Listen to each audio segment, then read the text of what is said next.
আজকের গল্প বৃদ্ধের চালাকি। 81 বছরের বৃদ্ধা মহিলা মধ্যরাতে তার 85 বছর বয়সী বৃদ্ধ স্বামীর ঘুম ভাঙিয়ে বললেন, দেখো তো গ্যারেজে লাইট জ্বলছে, গিয়ে লাইট বন্ধ করে এসো। বৃদ্ধের কাঁচা ঘুম ভেঙে গেল। অনেক কষ্টে কোনো রকমে উঠে দরজা খুলে গ্যারেজের কাছাকাছি পৌঁছে দেখে 5-6 জন চোর গ্যারেজের দরজা ভেঙে চলেছে। বৃদ্ধ সঙ্গে সঙ্গে লোকাল থানায় ফোন করে, হ্যালো স্যার, বাড়িতে আমরা কেবল দুজনই বয়স্ক মানুষ রয়েছি। কয়েকজন চোর এসে আমার গ্যারেজের দরজা ভেঙে চলেছে, প্লিজ হেল্প করুন। দয়া করে পুলিশ টিম পাঠিয়ে দিন। আমার ঠিকানা হলো 11A শান্তিনগর কলোনি। ওদিক থেকে জবাব এলো, ঠিক আছে স্যার, চিন্তা করবেন না, আপনার ঠিকানা নোট করে নিলাম।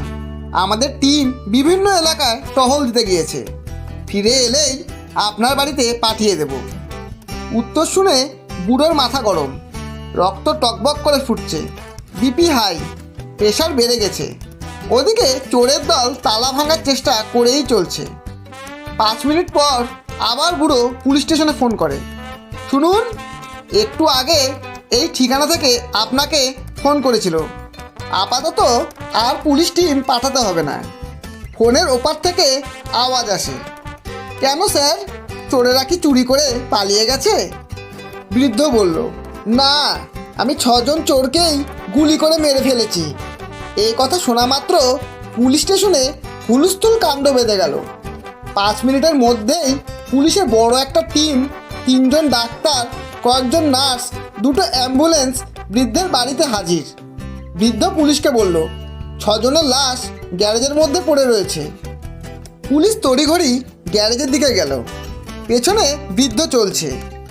গ্যারেজে গিয়ে পুলিশ হতবাক। 6 জন চোর জড়সড়ো হয়ে গ্যারেজের এক কোণে বসে রয়েছে। ভয়ে থরথর করে কাঁপছে চোরের দল। ঘটনার আকস্মিকতায় তারাও আশ্চর্য। হঠাৎ কি এমন হলো তারা বুঝতেই পারছে না। পুলিশ তাদের গ্রেপ্তার করে। পুলিশ অফিসার বৃদ্ধকে প্রশ্ন করে, কিন্তু আপনি যে বললেন 6 জনকেই গুলি করে মেরে ফেলেছেন? বৃদ্ধ জবাব দিলেন, আপনারাও তো বললেন পুলিশের কোনো টিম খালি নেই, সবাই টহলে গেছে। মোরাল, বয়স মানুষকে অনেক কিছু শেখায়। অভিজ্ঞতার কাছে বাকি সব কিছুই তুচ্ছ। সোজা আঙুলে ঘি না উঠলে আঙুল বাঁকাতেই হয়। ধন্যবাদ।